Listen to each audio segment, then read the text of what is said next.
winning is defined by the victory conditions, right? And that put things into perspective for me, because that's what entrepreneurship is all about. To invest in a VC firm, historically, you had to be wealthy already. You have to be an institution, right? And that means you had to have had maybe some kind of exit with a previous company. VCs are working for other people. They're managing other people's money. So they're trying to find the best deals that give them the best returns, so that not only can they prove to their investors, like, look, we know how to find startups, right? But also they want to make money themselves. Hello and welcome back to the show. Welcome to Hustle Over Everything. This is the podcast where we receive stories, tips, and tactics from entrepreneurs who have money. Done it. I'm Alex. And I'm Owen Osende. And today we have Bison Venture Partners in the building. We have my guy, Garry Johnson III. How you doing, bro? How are you? I'm doing great, Alex. Owen, thank you for having me. Man, I feel like I made it. Long time coming. I feel like I made it. Stop it. I can retire now. I'm good. I made it to Hustle Over Everything. You're on the HOE pod, man. You made your appearance. Time to hang it up. That's it. I can leave the game happily. You know what I mean? I'm good. Yeah. Don't kill me, man. But to get things started, man, I actually want to talk to you about a few trending topics, because there's a few things in the community that we're all kind of conversing about that I think could be good to get your opinion on.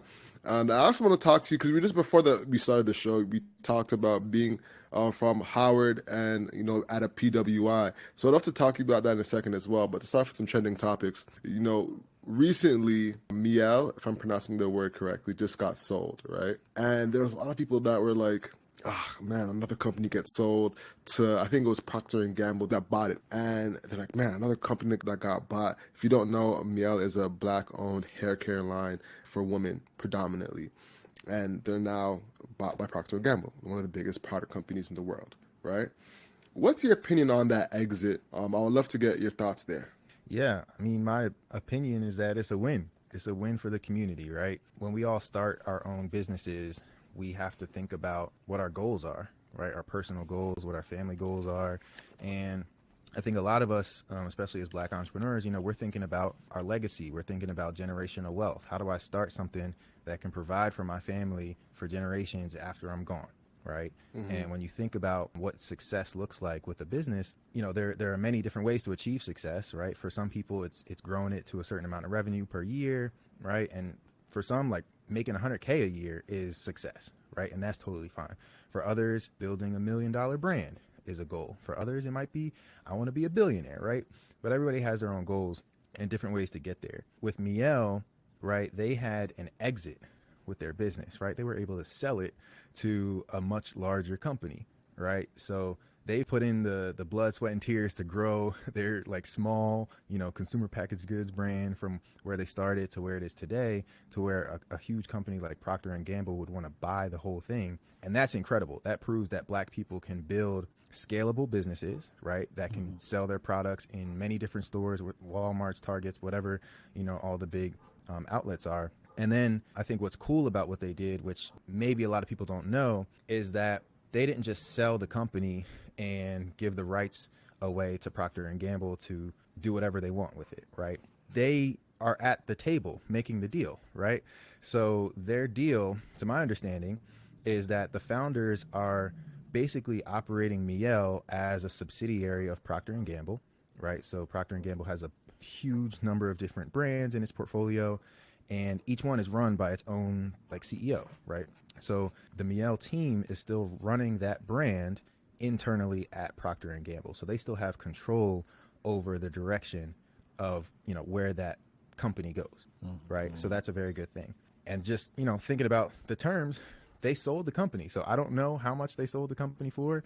If it was an undisclosed amount, that's great. That's amazing. It's always funny when you try to, dive deeper and see how big of a bag did they get off of this sale, and you can't find anything. I would love to keep it that way too, right? Keep people guessing. Right. But the impact of that sale has yet to be seen. For one, Black entrepreneurs are looking at that and saying, oh, wow, I can build a brand that solves a real problem for my community, right? And there may be people who tell you, oh, your customer base isn't big enough if you're only serving, Black and brown people, Black and brown consumers.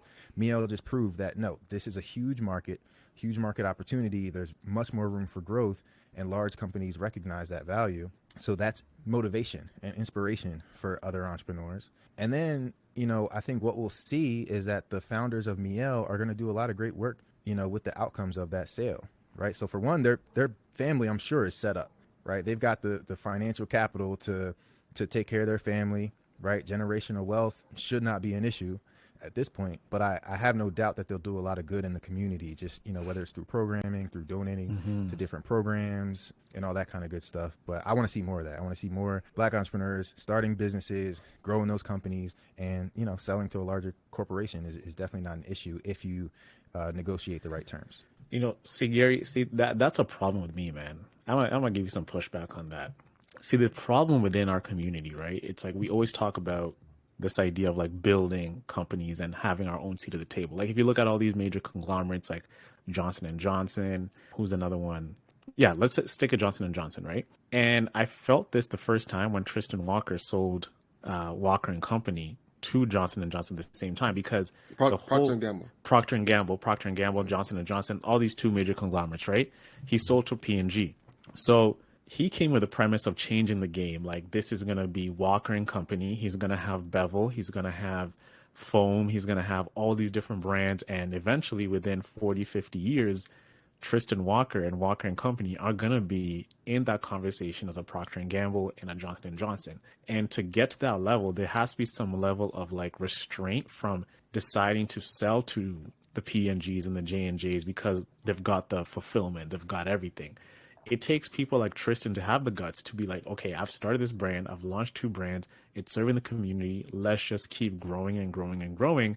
And then eventually when another Black founder wants to sell a company, instead of going to Johnson & Johnson and Procter & Gamble, you go to Tristan Walker. Same thing with Meow over here, right? You can go to them. So my vision is to not always grow so big and then sell fast. I think my premise is let's have a long-term vision and long-term thinking of, let's think about the next 5 to 1,000 entrepreneurs who are going to build legacy companies, and how can they be under a Black umbrella. And nothing wrong with going to P&G and J&J, but there just has something to do with like that whole community build where we can still hold on to something. Because if we're building to sell businesses, then how can we really, and of course Meow is still controlled, but hiring other people in the community, be like, okay, we're hiring you because Walker and Company hires 2,000 people within the Atlanta, Georgia area, right? And that's how I'm seeing. I don't like the idea of selling and then, okay, my family is set for life and whatever, but these are the people could have been under you and you could have given them that direction instead of going to P&G. I just think it's great to sell, but I think we need to have like a different mindset of staying within like our own and then building it to a large conglomerate like them, and then bringing other entrepreneurs on board too. Yeah. No, I don't disagree with you. I think we need both. That's how I view it, right? We need both. And I think with Tristan, it's different because, I was, studying Tristan Walker for a while and same here. Heavy into his interviews, all that kind of stuff. Yeah. I went to a Black entrepreneurship conference at Stanford, and he was interviewing Richelieu Dennis, Shea Moisture, right? Incredible conversation. And with Tristan, I think it's different because with him, it's like, I know I've heard him say, we are building the Black Procter & Gamble, right? I know that was his goal, right? Or at least what he was saying publicly. With Miel, I don't know what their goal was, right? So I think it's a little bit different. Just going back to whatever your personal goals are. But I also wouldn't limit any of these founders to either of these brands, right? Like I could see, and I hope there comes a day where the founders of Miel start a company with, Tristan, right? And Shea Moisture, and all these companies come together and they take whatever proceeds from their exits and they can build together, right, our own version of Procter & Gamble, right? Whatever that might look like. And I think there are some examples of that with like, there's a new firm I found out about called Pronghorn, and they're for the spirits industry, Black-owned spirits, right? So there are a bunch of different Black people in that industry who are trying to increase representation, increase access to resources within that space. And what it takes to build a P&G is a lot of money, a lot of knowledge, a lot of connections, a lot of expertise. And I think the only way to get there is by having exits, multiple exits, right? And then combining resources. So hopefully in the future, we see founders from different companies coming together and building that conglomerate. Yeah. And, you know, this comes from like us as a community being like, they say we're starting 100 yards back. You know, our starting point is way, way behind. So to get even to that point, it might be even be past our generations to really see that vision come to life. For sure. Yeah, it's a sacrifice all around, right? And we can't see the full picture, like you're saying. So I think Yeah. time will tell. But I'm happy to see these exits. Like we need some version of exits, and it like access to capital is so hard to get as a Black entrepreneur, right? Like I can't even imagine what Tristan, what the founders of Miel have gone through and are still going through to operate their companies, even like getting them to where they got before having an exit, right? I'm sure they got to a point where it was like, this is going to take so much more, and people in our community do not have the resources right now to help us get to that next level. So you have to make some kind of sacrifice. And I think one of the biggest things that Procter and Gamble has is that distribution. You know, they have distribution on a chokehold. It's hard to get into all those stores while managing, you know, the quality of a product, you know, and maintaining like the safety of the product as it distributes out. But now, another thing that I think is definitely worth mentioning is the results of having liquidity event in both the relationships and the prowess that gets, you know, established with that, as well as the ability to go forth and create new things from that liquidity event, you know, after selling. Just like if you look at Elon Musk, for example, you know, after selling his first company, then joining PayPal and having another liquidity event, and then joining another company and creating Tesla, I think there's more opportunity there as well when it comes to selling a company, because you have more capital to start something else and join forces with other people, you know. And if you look at PayPal Mafia, for example, they all had liquidity events and all sold, and then they went to start big other things like the YouTube and LinkedIn and Yelp, and they're all, you know, tapped in. So it begs the question, like, is there a smarter way of, all right, selling to start and then having the wherewithal to be, all right, this is my next move to create something that's bigger? And with that in mind, does it make sense to stay on? You know, like if, let's say, I'm Tyler the Creator and I start my, you know, all future clothing line, sell that, and all right, boom, now I'm gonna go to golf. All right, I have a lot more capital, so when I go to ASAP Rocky, I'm like, yo, I have all this money now. Let's pair up together and start another thing. You know, that's kind of where I see like another lane that a lot of us aren't talking about. And I'd love to get your guys' opinion is, you know, after exiting, doesn't make as much sense to stay on if the goal is to, you know, build something bigger, because you want to have another opportunity to build something, you know, like I said, bigger, and use that money towards something else. Whereas if you sell and stay on, then you're on the board and consistently on that project. So it's harder for you to start something else. Yeah. What are you guys' thoughts? I mean, I think that's the right way to look at it, right? I think it's like, I think we need to look at, to your point, Alex, like look at Black founders just like we look at the Elons and the Zuckerbergs and all these people, right? As talented individuals, right? Who are building their track record, and they're building their track record. They got to start with something. They start with that one thing, and they prove that they can execute. They prove that they can scale. They prove that they can return capital to their investors, whatever it might be, exit that business.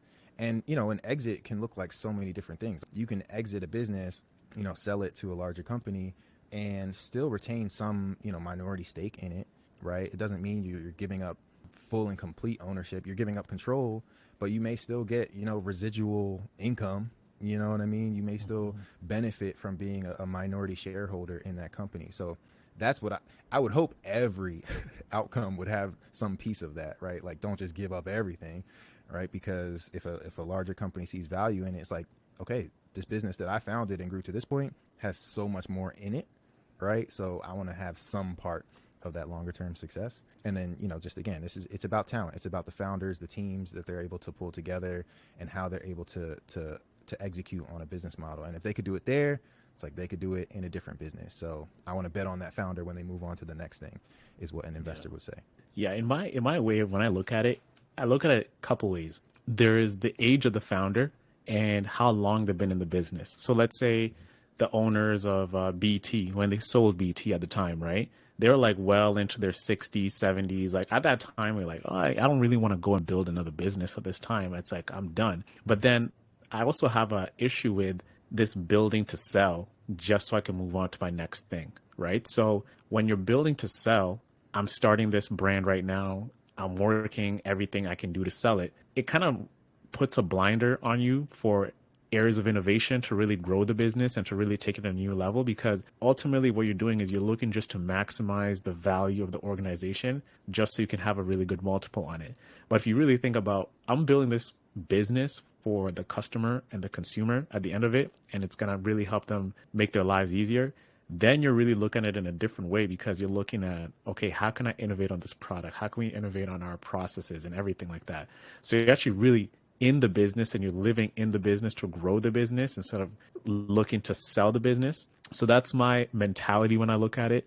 When I enter a business, even what we're doing right now, as much as I'd love an exit one day, I got to think about it like, I don't even know if we're going to get an exit. So let's actually just build the company to be as valuable as possible to really serve as many people. And then we can have an exit. So my mentality is always, let me think about the customer first, the person who's actually using our services and everything. And then later on, there'll be an exit. So if I'm building it, I'm not just thinking, okay, at this number or at this, like, way we get here, because at that moment, there may be an opportunity. Hey, we can like really do this and it can grow to this, then this can happen, right? So it just, exiting to me, it's like I've never experienced it. I never know how it'll be. But when I imagine it, it's accumulation of different things at the right time. It has to be at the right time emotionally. Like you have to be like ready to leave the business, right? And then you can venture out and do something else. Timing of it might be, hey, there's an opportunity in a different industry to do something else. Let me sell it and go do that. So my thing is all about timing. It's not about looking at the mentality of like build to sell, but just build to innovate and serve people. And the opportunity is going to open itself when the time is right to sell to the best person. That's my take. Yeah, that's why I think Tristan was right. Like building, having the goal to build the Black PNG was right, and that was the target. And then he was open to selling, not necessarily building to selling. So that's how I would look at it.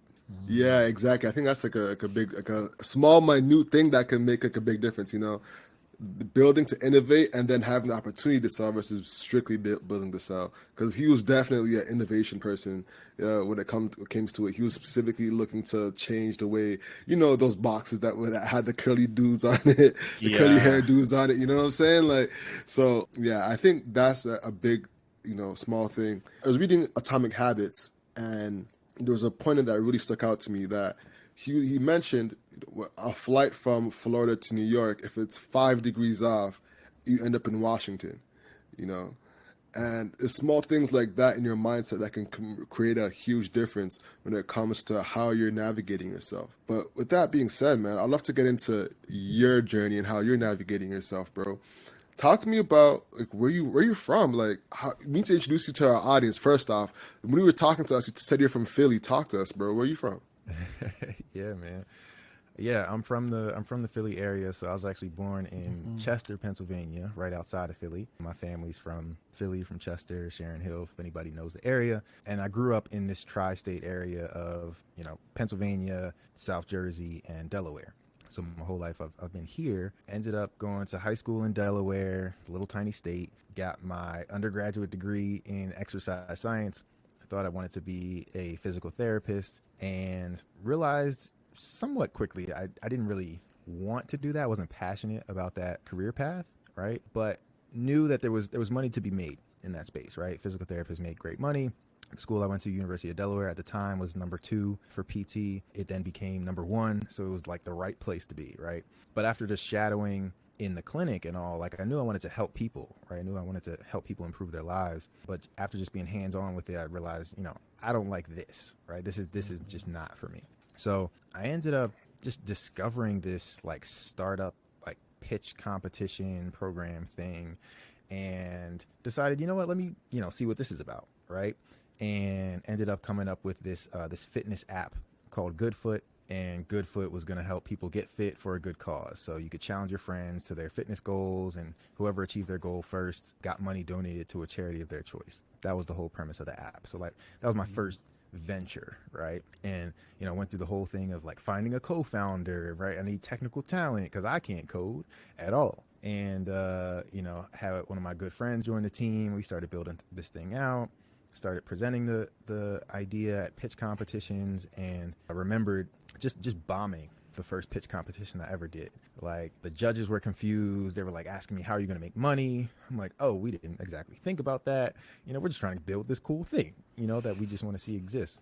So, you know, in a way, sort of doing all the things that are wrong when it comes to entrepreneurship. But I remember just after that competition, I walked out of the building and I was just like, it's like, man, you know what? Next time I got this, right? Next time I got this. So I've just been like committed to just learning about entrepreneurship and diving deeper. And I'm a problem solver is what I really like to do. And I like to solve problems that help people improve their lives in a lot of different ways. And I didn't mention it, but I get this bug from my mom, who started a property cleanouts business when I was in elementary school. And literally every weekend we would just drive around in this rented U-Haul truck, and we would go to different houses to clean them up to be sold, right? And that was a grind. That was absolutely a hustle. And it was not luxurious, but it was entrepreneurship. But my mom never called herself an entrepreneur, right? Like, that language was just not in my vocabulary until I got to college. And I just learned, oh, it's about creating value for people. It's about solving problems, right?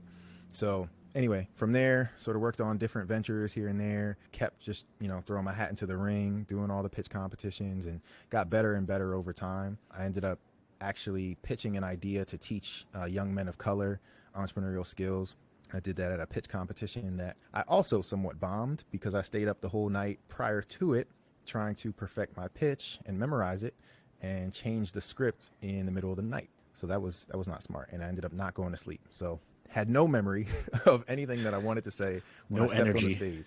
No energy, none of that, right? Nothing. Got on the stage and totally blanked. But got to a point where I was just speaking from passion about why I wanted to teach other people that look like me, right? People that look like us to be entrepreneurs, because you get this sense of self-worth, right? And giving back to your community and making a difference and just trying to provide for your family, right? As I learned from my mom. And that landed me a scholarship to get a master's in entrepreneurship and design thinking. So ended up doing a 1-year program at University of Delaware doing that, and took it upon myself to travel across the country and just learn from other startup ecosystems, like what's going on in Silicon Valley, what's going on in Texas, in Miami, right? Like, what are people doing right to support entrepreneurs and make sure they have resources? But more importantly for me, I was really interviewing Black and brown entrepreneurs and women entrepreneurs, trying to hear their stories. Like, what are your problems as entrepreneurs getting access to resources? And just time and time again, access to capital, people that believe in us, you know, it's hard to come by. There's no infrastructure to help us launch our businesses and scale to the point where, you know, we deem it to be successful. So that's what I've committed myself to, is just serving entrepreneurs and trying to help them get access to the things they need to succeed. So you've been in doing like a lot of VC stuff. Like, that's how we met, because when I was working at Clearco, I got introduced to you by Noah Sandler.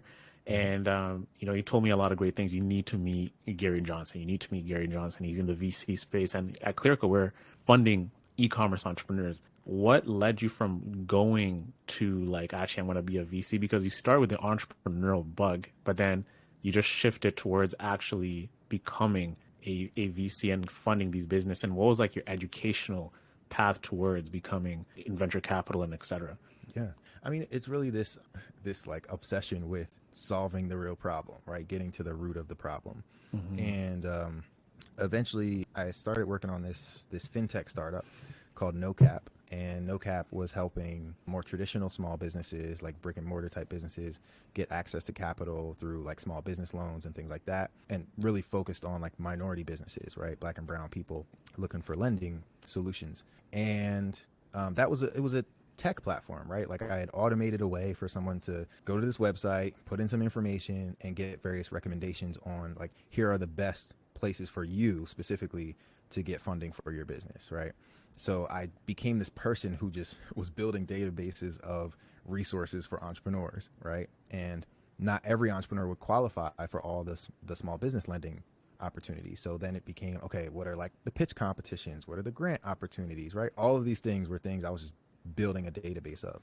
So, you know, I'm always just collecting resources because I talk to so many founders, and somebody says, oh, I do this, I need this. I'm like, oh, I know what's right for you. And I can send them the right resource, right? So ended up shutting down the fintech startup because for myself, being an entrepreneur, I was not able to successfully raise the investment capital that I thought I needed, right? Had co-founder breakups and all that kind of stuff too, but, you know, was very much a tech founder, doing the pitch circuit, getting good at pitch competitions, you know, became very good at them, won various pitch competitions across the country, but was never able to get into an accelerator, right? Like I applied to Techstars, I applied to, Backstage Capital's accelerator, I applied to YC, like, all the big accelerators. Came close in some programs, but was never able to really, get to where I wanted it to go. So it came to a point where it's like, it's too much for me to keep running this startup, funding it myself, right? While being a broke recent college grad, living at home, trying to figure out how do I get out of here, right?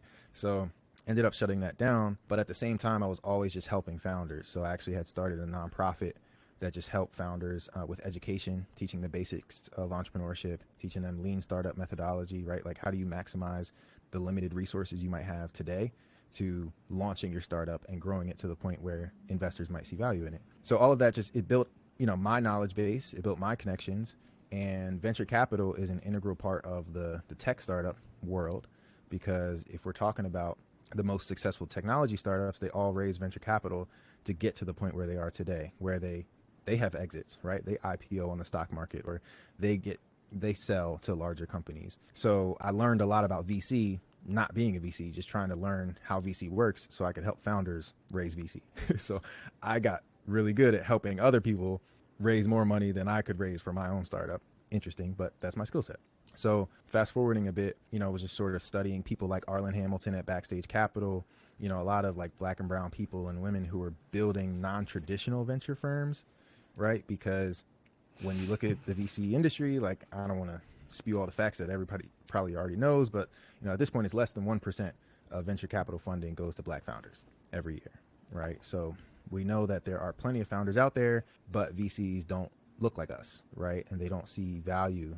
Historically, they've not seen value in the type of companies that we've built. So there's a new generation of venture capitalists building their own funds, raising their own funds, and saying, hey, we're going to invest in, people that look like us, people that come from our communities, because they see value where other people have failed to. So I learned from a lot of people like Arlen. I had won a pitch competition that she judged in Texas. And from that moment on, I knew I was just like in the right place. And one of the things that they did, that Backstage Capital did, that was truly, I think revolutionary, is, they raised a venture capital fund from institutional investors and wealthy individuals, right? And they, the job of a VC is to take that money and invest it into early stage startups that can create sizable returns that create generational wealth for investors, right?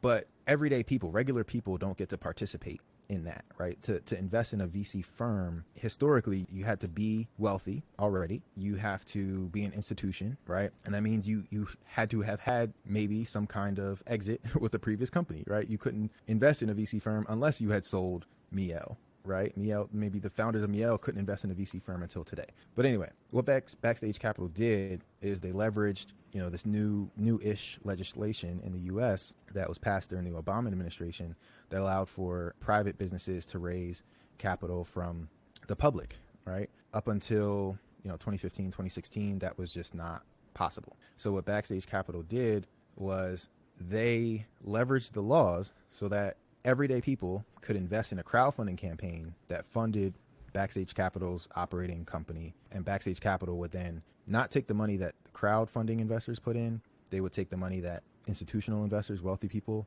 put in, and they would invest that money. And when Backstage Capital makes money off of investments, the everyday people that invested in the firm can benefit as well. So they sort of like hack the system, right? So that's the type of stuff that I'm like studying, I'm learning from. Yeah.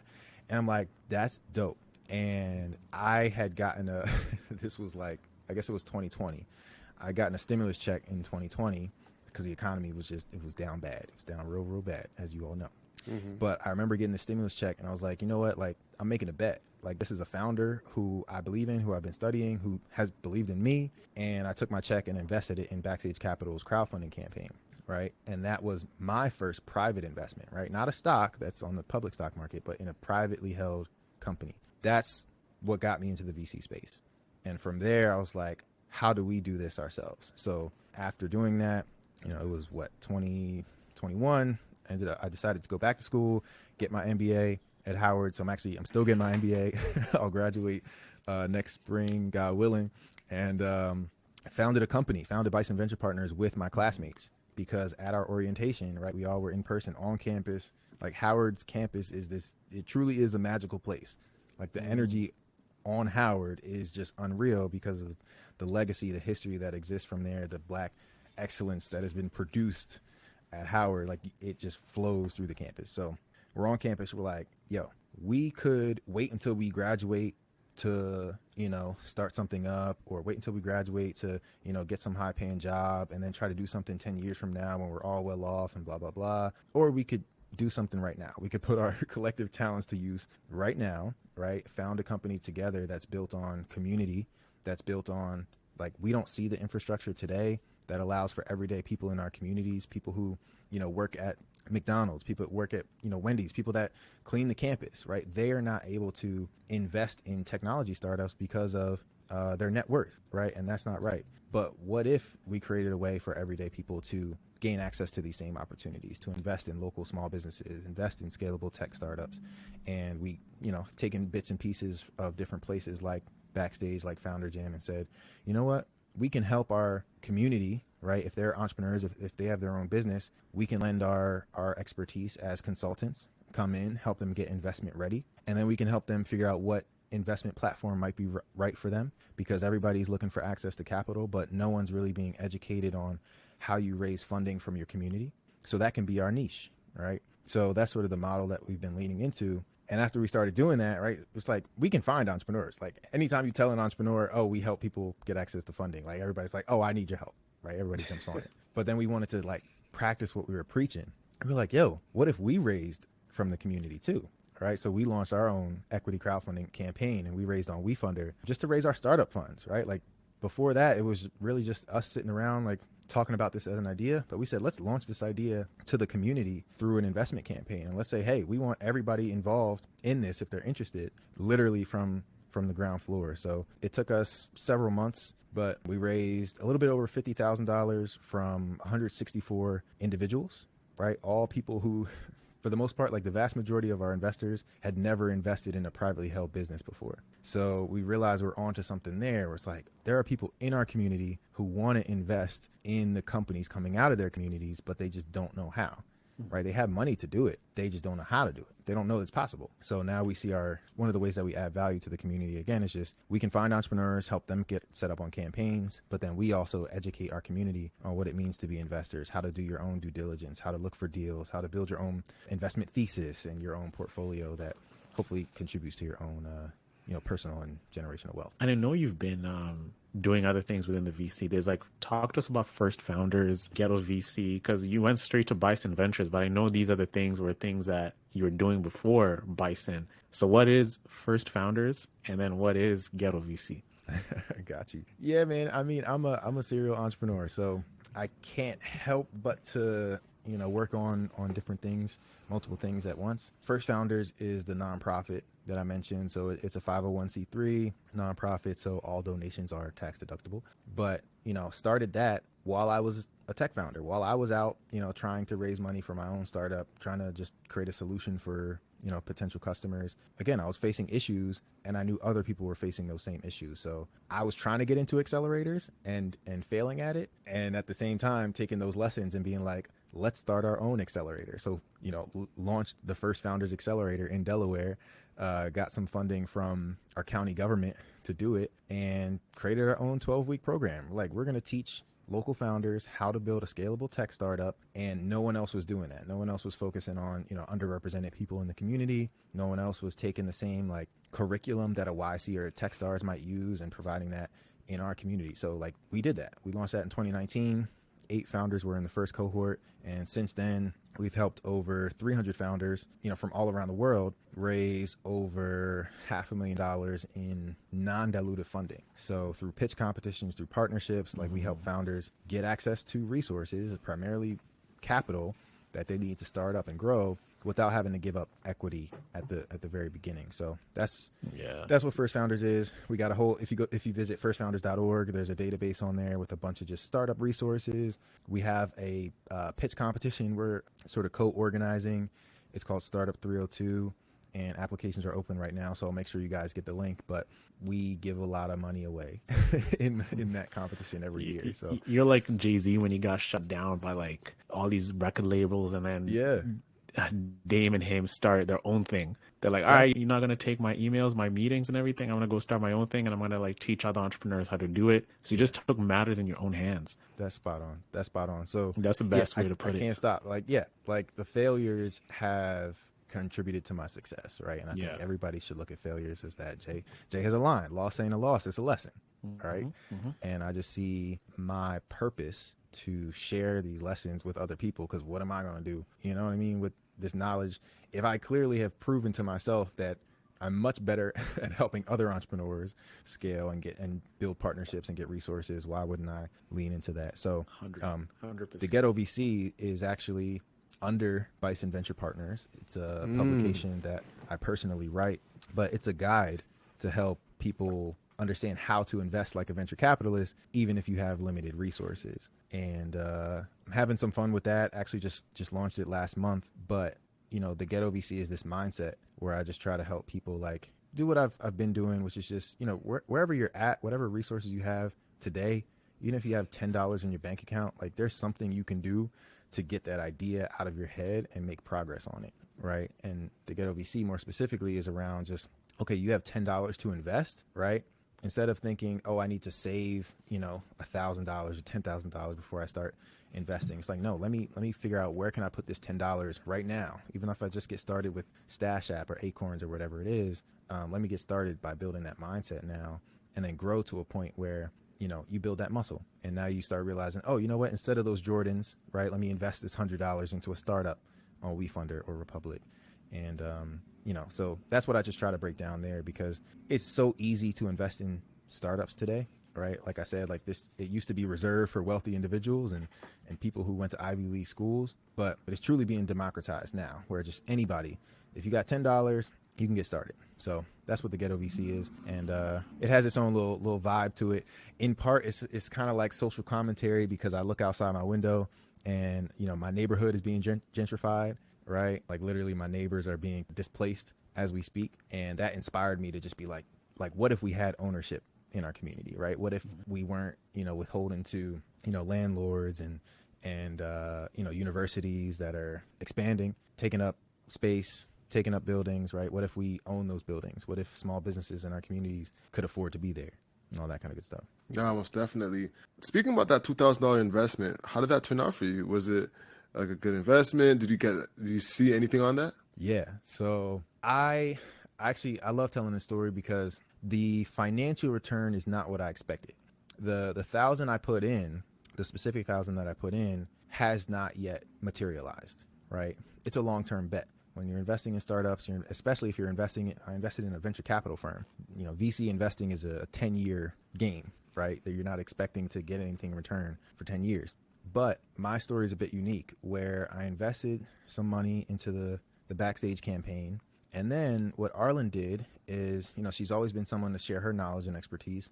She launched almost like a course. She launched like an online course called Investing as a Catalyst. And I believe I either had to apply, or maybe I could have just paid for that one. But I paid to join that one. I was like, all right, here's more money. Take my money, because I just want to learn everything from you, right? And she was just going to teach anybody who was interested how to invest like a VC. So I took the course, loved it. Then after graduating from the course, she announced a brand new apprenticeship program that Backstage Capital was going to do, where a select group of people who went through the Investing as a Catalyst course could get the opportunity to work alongside the Backstage team, right? Their investment team, review deals, interview founders, and determine who would get an investment at the end of the day. So I was like, I'm jumping on that, right? And, one thing I didn't mention is, I didn't go to any like fancy schools. So I was not breaking into VC, through applying to VC jobs. Like nobody was going to give me a VC job.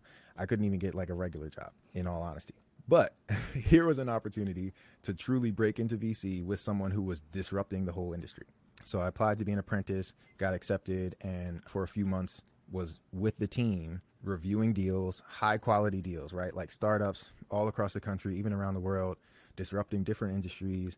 And I got to learn what it really means to review deals, do your own due diligence, and determine like, what investment could potentially, create $1 billion exit, and to be able to learn that directly from her team, again, was something that I took and was like, more people need to know this stuff. So again, BVP, the Ghetto VC, like all these different things I'm doing, is just my way of sharing what I've learned through breaking into VC in my own way. So the return, and I didn't finish. I'm sorry. I got to tell you this part. Here's the kicker. Sometimes I forget. The apprenticeship was a volunteer opportunity, right? We were not told we were going to get paid or anything like that. I didn't need to get paid. I'm like, yeah, I want to learn from you. So about halfway through the program, she tells us, oh, you know what? We can pay you, maybe it was $2,500, whatever it was. A little stipend. Yeah, a little stipend to compensate you for your time. Like, oh, bet. Like, yeah, I'll take that. Wasn't expecting it, but I'll take it. And then the offer changed, and it was like, you know what? You can still take the check if you'd like the check, or I can pay you in equity in the firm. Yes. And the equity is worth many multiples more than the cash payout would be. Needless to say, I took the equity, so I'm up, right? That $1,000 investment has exponentially grown in a way that, like, I couldn't have expected it, right? Was the equity in, like, she's like, all right, I'm going to take your 2,000 and put it in equity. And, I'm just trying to figure out, like, what value is the firm at that point for you to believe, like, it's in the multiples? Because she can be like, okay, Backstage Capital, we're like, let's say $200,000 firm, 2,500, decent equity you'll get there. Because if you're betting with someone like Arlen Hamilton, especially, like, she's a trailblazer, you're for sure gonna eat in like 10, 15 years, right? Or was the valuation of the firm like in the millions at this point, where she's like, the 2,500, it's like a little small piece and you're still gonna eat, but it might not be as like when if it was like in the 6-figure digits. What was it? Yeah, I don't want to get into specifics of the sure numbers. Yeah, but yes, there was a sort of valuation at that point in time, right? And that was a year ago now. So of course, like, the market has changed and things like that. But regardless of where the market was then, Backstage Capital is a venture capital firm that's invested in now over 200 startups, right? So they've built a very diversified portfolio, right? And they need really a small number of those startups to succeed to be able to return the fund. And if those startups succeed, hopefully when those startups succeed, the value of the equity will be something I'm imagining I wouldn't have even been able to fathom at the time, right? So it's not even something I'm thinking about, but for the valuation where the company was at the time, right, with the assets under management, I think at that time, assets under management, like, they've raised, over $30 million, right? At that point, they raised over $30 million. So you got to think about assets under management, but then you also have to just think about what investments has the company already made. So I factored all those things in, and really, due to the founder, like you said, due to the company, due to my relationship, it was really like a no-brainer. So no-brainer. Yeah. It was like, so what is it, like 1 out of 10 companies that get VC funding end up blowing up? So it was like, so you need at least, like, let's say 15 to 20 companies pretty much to succeed out of those like 200 to really. So the VC model is, yeah, if you're investing in 10 startups a year, you're expecting the majority of them to fail, because most startups fail. But VC, as it exists, they're making the bet that, yes, 1 or 2 of these startups is going to make up for all the losses in a way that you're not even going to think about the losses, because this one startup, made so much money. That's really it. So with Backstage, it's complex because the firm was making individual investments into startups. It also had an accelerator, right? So the terms for each deal look different. Not every startup gets follow-on investments. So, the ownership stake in different companies looks different. So, yeah, realistically, I mean, I want the majority of companies in Backstage's portfolio to succeed. But just when you study VC, it's like, yeah, a minority of them will. So it's kind of hard to put a number on them, because I would also have to know, I would have to know how much Backstage was investing in various deals, because some startups may have received $100,000 investment. Another may have only gotten $25,000, right? So you got to factor all those things in too. So let's talk about when a company fails. Just like you're saying, most companies do fail. What is the process of a VC firm when a company is written down as, this company is failing? What happens then? Well, yeah, I guess it depends. But if a company is failing, I wouldn't say a company is failing. I guess it would just really get to a point where the company has failed, right? It is clear that this company is not going to create venture scale returns for the investor, and they're most likely losing money on this investment. But if a company is failing, depending on like the stage, there are different things that might happen. So if it's a truly early stage company, it's really just being written off, right? Like there are no assets to be returned, right? The company's just going out of business. They run out of money and they really don't have any assets themselves. But if it's a more developed company, failing may mean that there's still some kind of like liquidation that happens, and assets can be returned to the fund. So the fund or the firm still lost money on their investment, but they got something back, right? So it just kind of depends on how far along the company is. But like a firm like Backstage Capital, they're investing in early stage companies, pre-seed to seed stage. Whereas venture capital firms with more assets under management, right, like hundreds of millions of dollars under management, they're investing in, Series A all the way through, you can get to Series D, you can go further than that. But, well-established companies that have invested in infrastructure and they have, maybe huge amounts of their labor force and office space and all that kind of stuff. And then, things can be liquidated to create some kind of return. Yeah. I appreciate that clarity. This for the audience that's curious. Some of the companies that Backstage Capital has invested, and we can get off Backstage Capital after this. Of course, we mentioned Fleeting with Pierre Leguier, Kira Health, Credit Rich, Career Karma is a big one. Another big one I'd say is Dollar Ride. That's a huge one. Upsy, creating calls in prisons.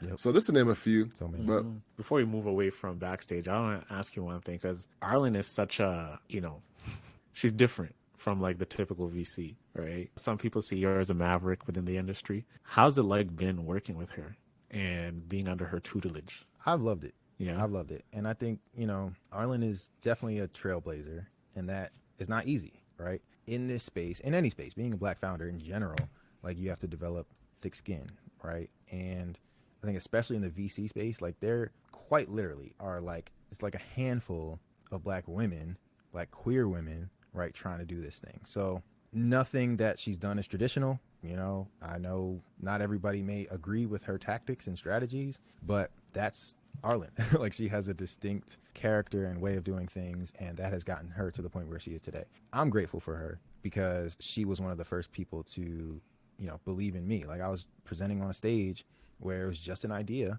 and she then got up on that stage and said, the winner is him. And there wasn't even like a real prize. The prize for me was just, wow, Arlen said I'm a winner. You're a winner.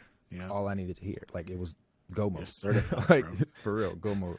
So, I'm an Arlen stan. Like I love her to death, and just grateful for everything she's created, because it really is a blueprint, right? And she's not afraid to share this knowledge with other people so that they can do it themselves. So, being an apprentice of hers was just an honor, and I was able to take that and, start building on that through Bison Venture Partners. shout out to Arlen. We'd love to have her on the show.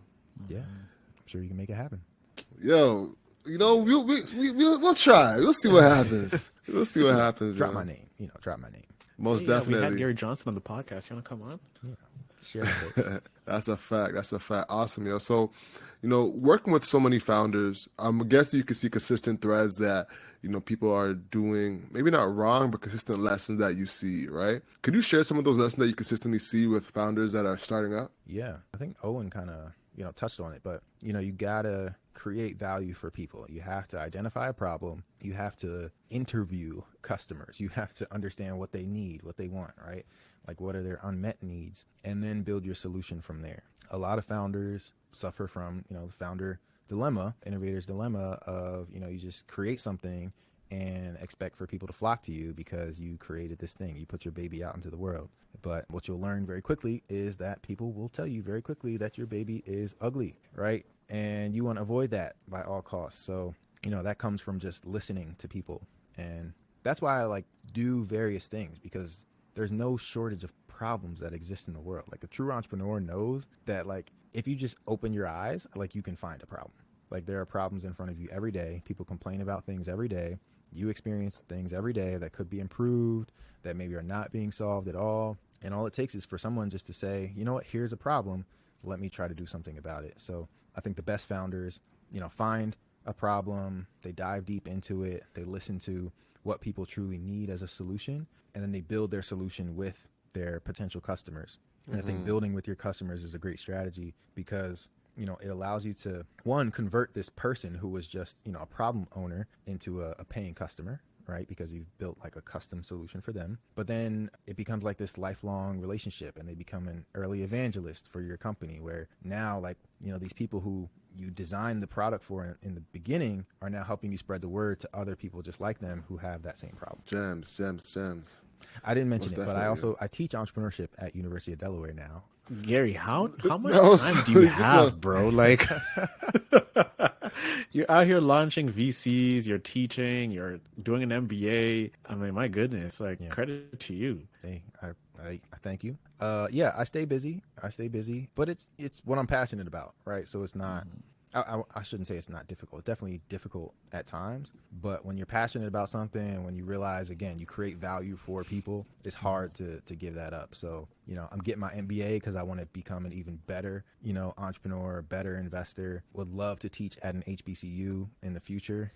Being a business professor, entrepreneurship professor at a HBCU is like, definitely one of my goals. I take a lot of pride in teaching and get fulfillment out of just helping people in that way, and just like sparking something into a young entrepreneur where they're like, oh, I have this idea, I don't know. And then you're that person who's like, I think you can do it. I know you can do it.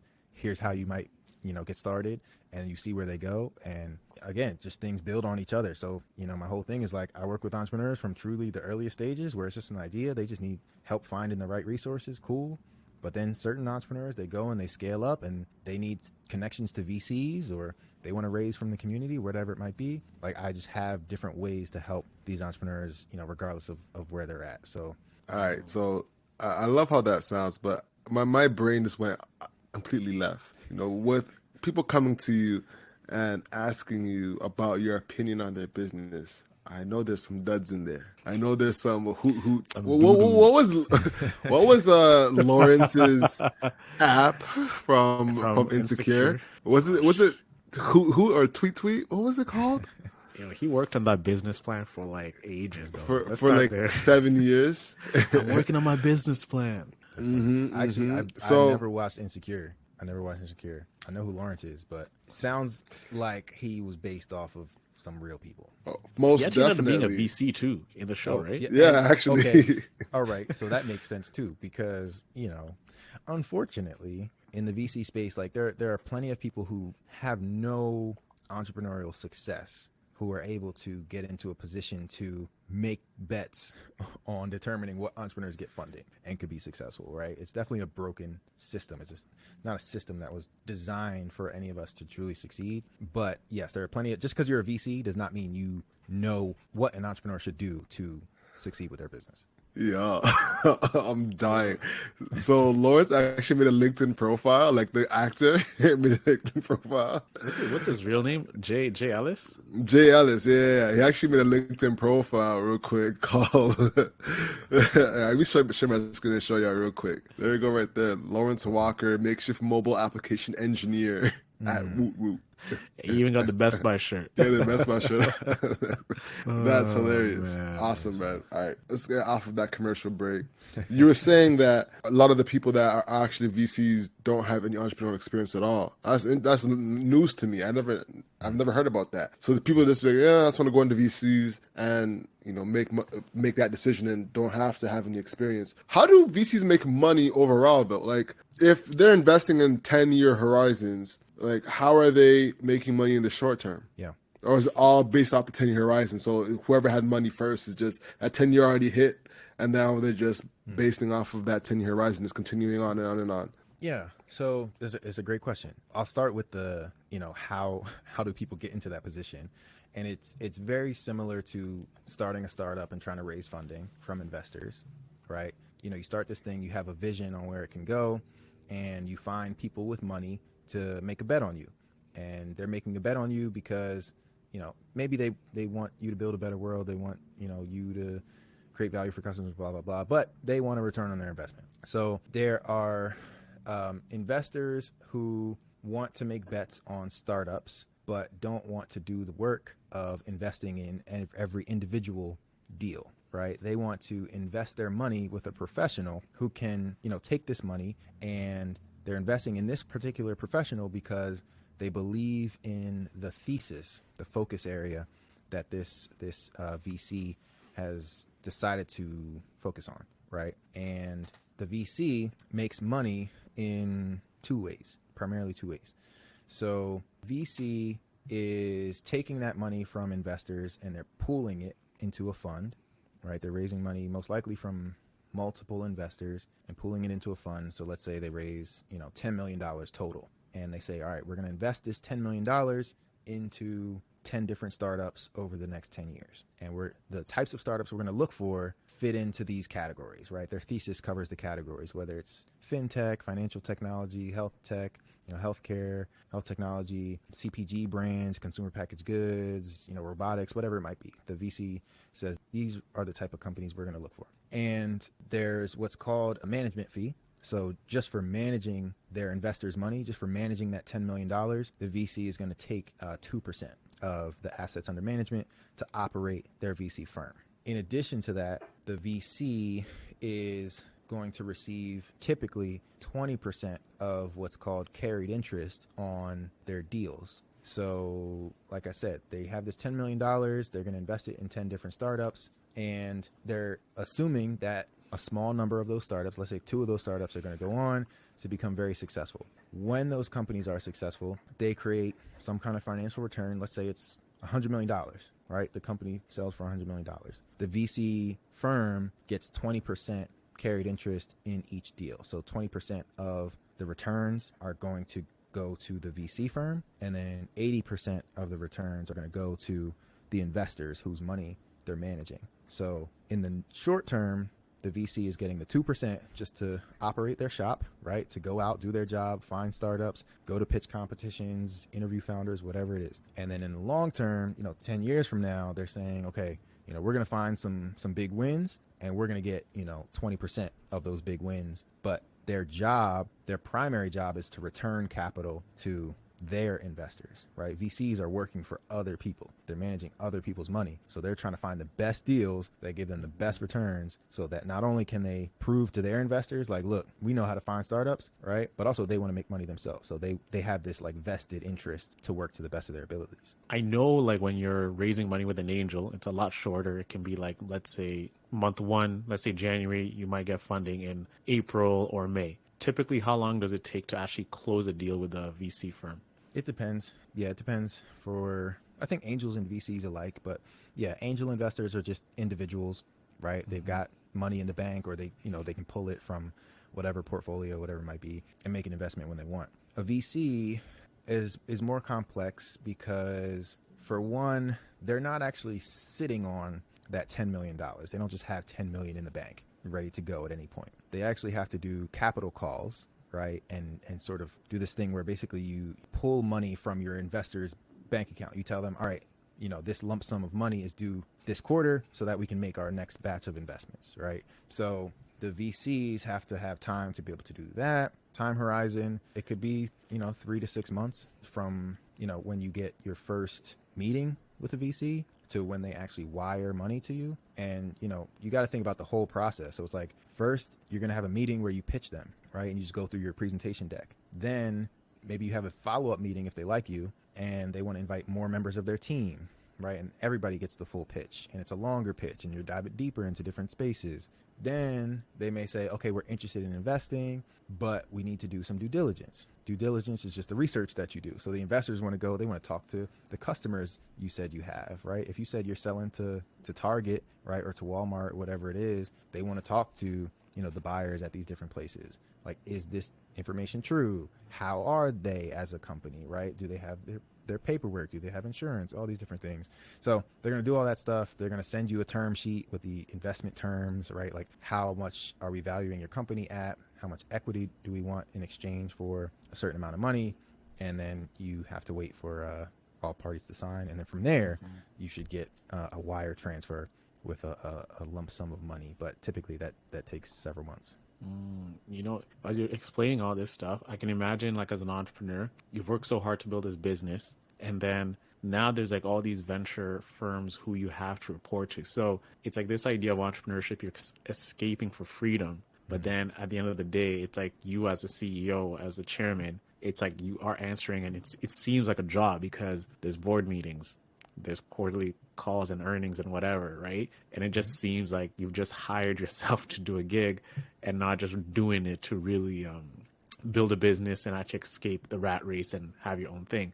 And that's one of the things about entrepreneurship we don't talk about, right? Is the more you grow, the more successful you become, the more your job and your organization becomes your actual job. It's like you're not just gonna make a lot of money and just have freedom. It's like, hey, you gotta be here. You got people to answer to, not only your customers, but now you have bosses too who demand you to conduct this company the best way possible, or else they're gonna replace you. And we've seen legends like Steve Jobs get replaced, and I mean other entrepreneurs. I can't name the top of my hand, but that's the most famous one everybody knows about. That's a big fact.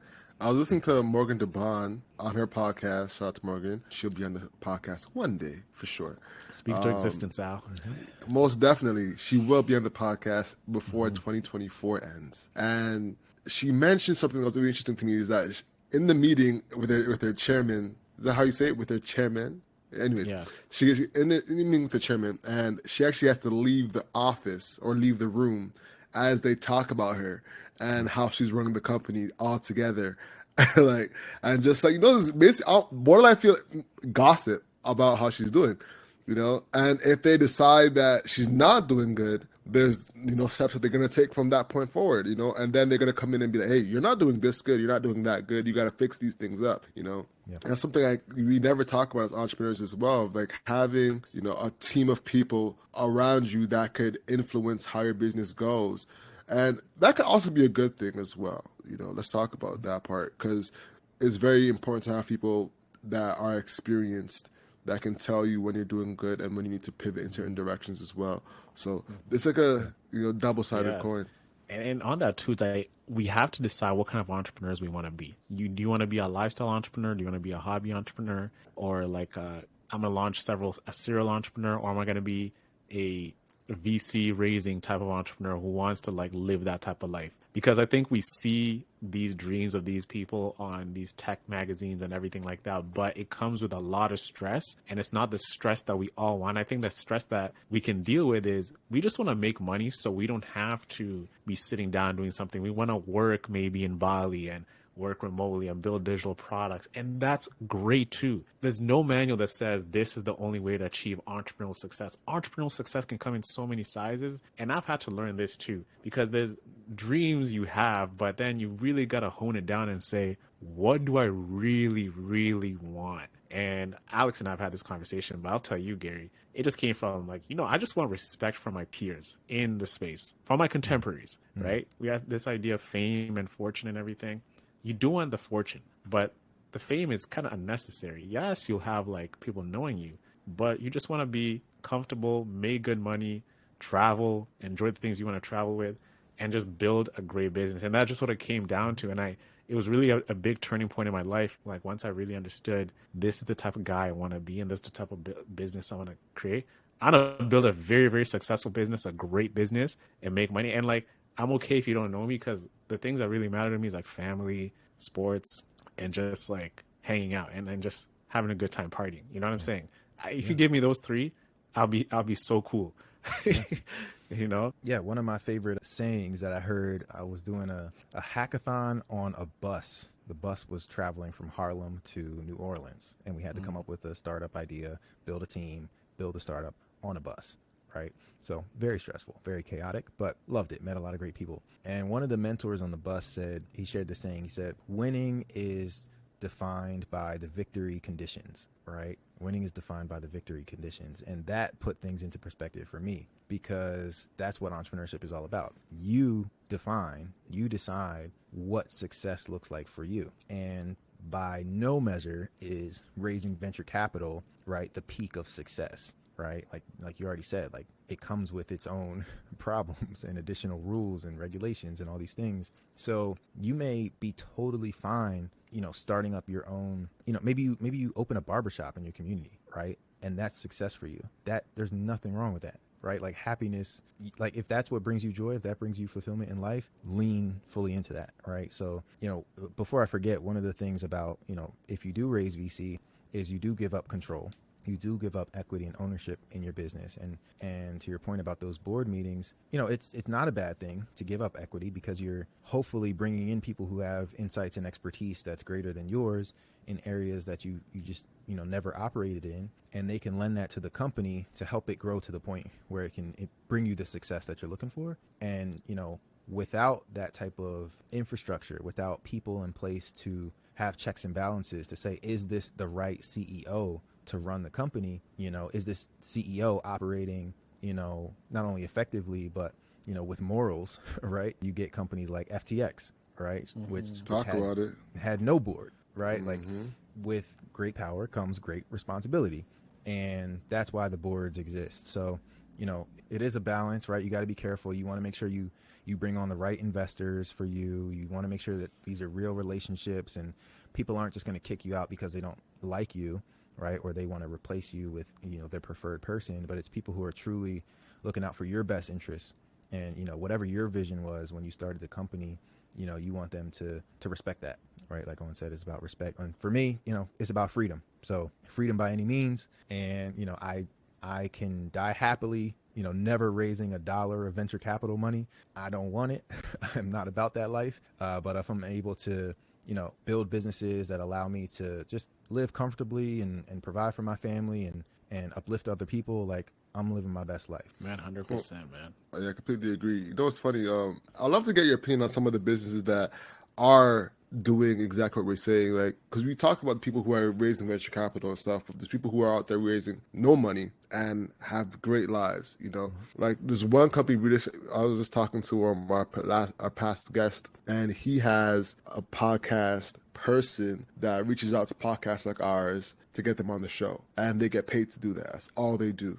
Is just reach out to podcasts and say, hey, do you want to get this person on? And she gets paid like probably M's off of that. That's her job. And she travels around the world, lives off her laptop, no house, no nothing, and just has that and just travels. That's her job. That's her gig, and she's making a killing off of that. And I was like, damn, there's a lot of opportunities like that in there that we kind of just don't consider because it's not in our purview. It's not in our, ecosystem that we need to start bringing in. What are some of the businesses that you noticed have that potential that we haven't heard about, if you know any? That you haven't heard about? I don't know. I think every business has potential, right? It's like it comes down to the team behind it, right? Are they open to truly ensuring that they're solving a real problem? Is the problem big enough, right? Is there opportunity for growth?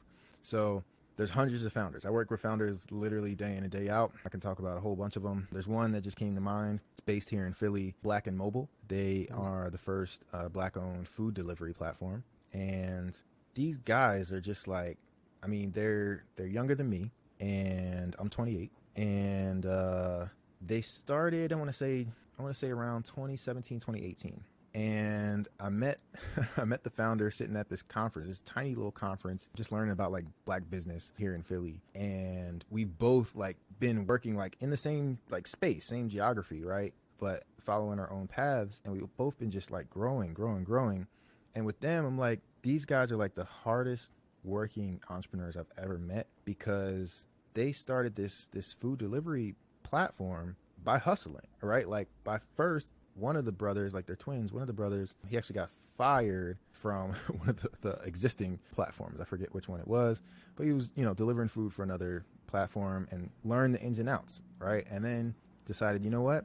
None of these platforms are focusing on Black-owned restaurants, right? And especially in a place like Philadelphia, right? Like we got some great food, right? Black people know how to cook.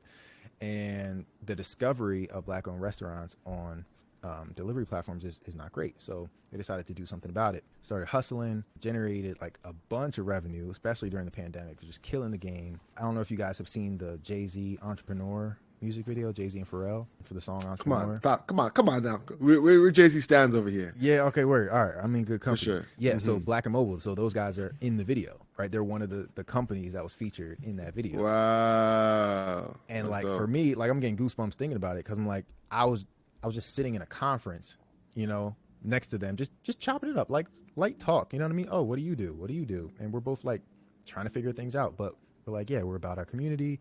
We want to do X, Y, Z.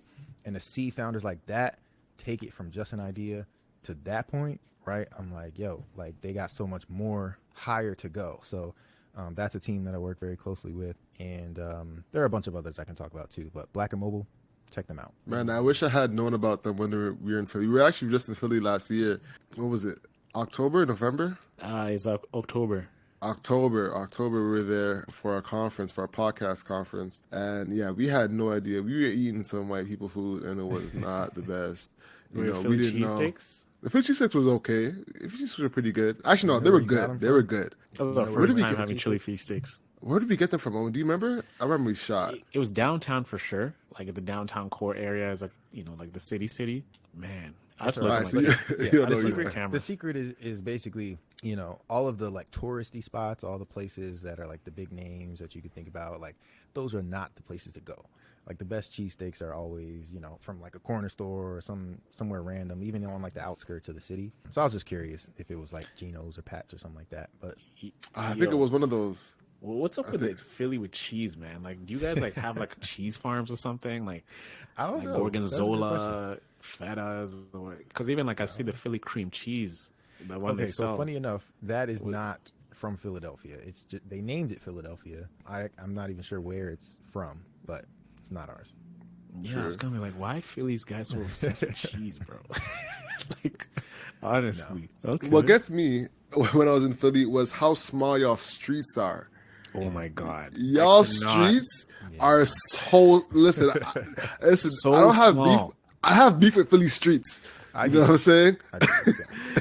But our boy was driving, and like I personally avoided driving at all costs just because I'm like, I'm not dealing with this stress of Philadelphia roads, man. I avoid driving. I'm like, I'm not built for this, and I'm from here. But the streets are very narrow. Do you know what part of the city you were in? Were you in like North Philly, West Philly? I think we were in North Philly, if I'm not mistaken, but we're pretty close to the downtown core. We weren't too far off from it. But yeah, it was insane. Where we are was being gentrified. We got like a Airbnb out there. Man, I wish I could tell you. Maybe I can look it up as we're talking. Yo, but, this place, Gary, was like so beat let's talk down. about that. So we get to Philly, right? And we're driving in the neighborhood. And I think, Alex is at the front and he's reading the navigation. It's like, okay, turn left here, turn right, whatever. And we're following this thing, it's telling us to go. It's the right direction. It's the right road. We're turning. We got another bridge. And bro, this place looks beat down. And we're like, yo, are we sure? And I started looking at Alex. I'm like, Al, are you sure there's an Airbnb here? Because it looked like under like a rail track. And it's like homelessness over there, like beat down cars, graffiti, and it says turn right. And we're like, where's it telling us to turn right? We look, we're turning right. It's like another beat down place. And then we start driving through, we start seeing some townhomes and whatever. And we're like, okay. But it's like you're taking like a townhome, like brightly built townhomes, and you're tossing it in like a neighborhood that just doesn't look like it belongs there. And you know what's the funniest thing is the next morning we see like this homeless guy just like walking by, right? And then the contrast was that you're seeing this white mom with a stroller and her dog jogging. And I could not just, I was like, yo, do you see how crazy this is? She has like the presence of mind to feel safe just to do this, to take her stroller and her baby and her dog for a jog in this neighborhood. And that's when I knew it was a wrap. I was like, it's curtains. Yep. Yeah, that's going on here. Like I said, I'm in West Philly, so you're seeing definitely the same thing. And again, it inspires me to talk about what I talk about. But yeah, that's happening here. It's happening in cities all over. Man, honestly, the only thing I got beef with is them streets, bro. Like the amount of collision centers that was like on every corner. I'm like, oh, so this is like this is a trap. It's a trap. Y'all trying to trap us. It's an insurance trap, man. I would love to invest in one of those, one of those collision centers. Listen, I'm like, I gotta find somewhere new. Like I love Philly, but I need a little bit more. I need a little bit more space. Like my car has been hit twice now while parked in the past like 3 months. So God, whoa, 3. Yo, I was expecting like 2 years. 2 years. No. 3 months. 3 months, my guy. Yeah, holy like smokes, bro. Took my mirror off, side view mirror. And the second time, that's a sign, man. Yeah, man. It's like they're Come to Toronto. I gotta make it out there, man. I gotta make it out there. Hell yeah, Caribbean the weekend, we got you. OVO, everything. Yeah, word. I'm about it. Maybe come sure, for like a for sure. Philly Raps game. You know, you guys are our rivals. Yo, that'd be a good one. I'm not even gonna do it. I don't watch basketball. You I know, wasn't the the Embiid? basketball guy. I was like, CMB get dunked on, but I was like, he don't get dunked on. No, he's not. You know what I'm saying? I was like, let me this. Facts, bro. It's all Awesome, man. Well, as we're wrapping up, bro, you know, what last message would you like to leave with our Black entrepreneurs listening? Message for Black entrepreneurs: keep shining. For one, you know, I think everybody's got this light. You know what I mean? We all have these talents, these dreams, and like visions, and I think more of us need to just lean in and just try, right? Give it a shot, because you'll be surprised with just how far it can go, especially when you share your ideas and dreams with other people, especially with, you know, good fellas like you. It's like, you know, good things happen from that. And other people want to see you succeed. So I'll say, you know, keep shining. But also for me, you know, I play this dual role of like entrepreneur and investor, right? And I would love more Black entrepreneurs to do the same of, you know, build your own company. You are an entrepreneur, but also think like an investor, right? And know that, you know, your company, whatever company it is, it can invest. Your company can invest in other businesses. Like Bison Venture Partners, you know, we invest small amounts of money into other small businesses, other startups, right? And the more we can do that, the more we can get to a point where we can build those conglomerates we were talking about earlier, right? Where we don't have to sell or ask for funding from larger non-Black companies, right? We can go to our own community. So again, I think you got to think from both perspectives. Think as an entrepreneur, also as an investor. With that being said, ladies and gentlemen, that wraps up the show. The hustle is what you can control. So control your grind and control your life. I'm Alex. And I'm Owen Osinde. Appreciate you, fellas. I'm Gary. Bison Venture Partners. Join the herd. Let go. And that's the show, y'all. Peace. Peace out, everyone. Peace.